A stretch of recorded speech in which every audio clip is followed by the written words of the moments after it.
तो शिव जी का सम्मान कैसे करना चाहिए? आपको आश्चर्य होगा कि जिसके ऊपर शिव जी की कृपा होती है उसको कौन सा फल मिलता है। शिव जी दो प्रकार की कृपा करते हैं, एक होती है साकपट कृपा, एक होती है निष्कपट कृपा। Mercy with cheating, mercy without cheating. साकपट कृपा मतलब शिव जी कृपा कर रहे हैं लेकिन कपट करके, सही वस्तु नहीं दिए, झूठ मूठ की वस्तु पकड़ा दिए। आप गए शिव जी के पास, धनम देही, जन्म देही, भार्याम देही, यश देही, तो शिव जी को भैया ले ही, डोंट डिस्टर्ब, ले भैया जाओ, डिस्टर्ब मत करो। एक वैष्णव थे, इनका नाम था नरसिंह मेहता, नाम सुना आप लोगों ने?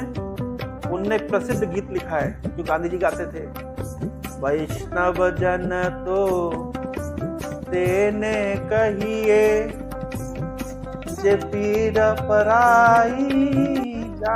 किसने लिखा है?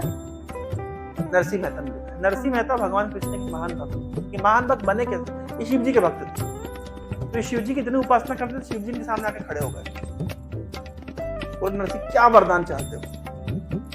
बोले मैं आपके पास सबसे बहुमूल्य वस्तु क्या है, मैं वो चाहता हूँ। तो शिव जी ने बोला, अरे तुम धन मांग लो, घर मांग लो, गाड़ी घोड़ा मांग लो।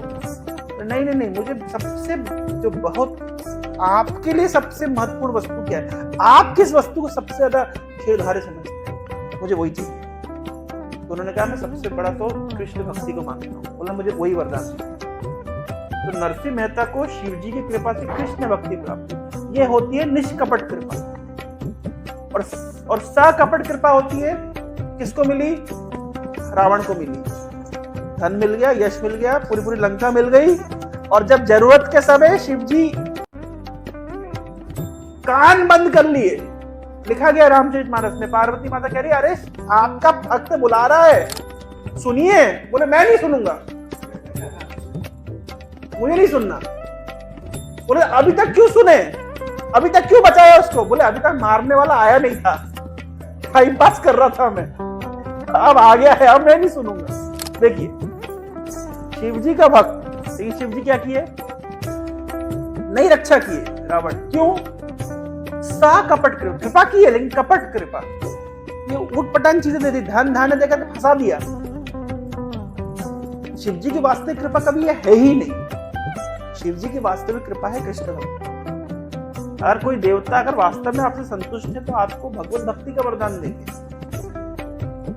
देवताओं के पास हम इसी उद्देश्य से हमें जाना चाहिए, एक वैष्णव सिद्धांत है। और देवताओं को कभी भी हमें इंडिपेंडेंट ईश्वर के रूप में नहीं देखते थे, वे स्वतंत्र ईश्वर नहीं है।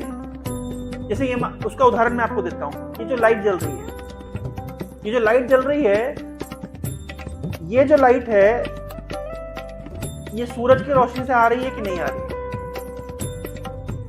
ये रोशनी सूरज की रोशनी पे निर्भर है कि नहीं है? निर्भर है। कैसे निर्भर है? ये बिजली से चलती है, बिजली दो तरह से बनती है, चार तरह से बनती है, solar power, thermal power, hydro electricity और विंड मिल, चार प्रकार से। सोलर पावर से बनती है तो डायरेक्ट सूरज की रोशनी से आती है। हाइड्रो पावर से बनती है तो भाई सूरज भाप बनाता है, उड़ता है, बादल बढ़ते हैं, बारिश होती है, नदी आती है, नदी से बिजली आती है, तो उसमें सूरज है। थर्मल पावर होगा तो कोयला बना है सूरज के कारण हजारों सालों में, तो वो भी सूरज। और अगर हवा बहती है तो वो भी सूरज के कारण बहती है। तो ये जो लाइट जल रही है सूरज पर निर्भर है। आप समझ रहे हैं? ये जो लाइट जल रही है सूरज पर निर्भर है। तो अब सूरज के सामने बल्ब नहीं जलाते, सूरज जलता है तो बल्ब बंद कर लेते हैं, कर लेते हैं ना? क्यों बंद कर लेते हैं? सूरज के सामने बल्ब नहीं जलाया जाता।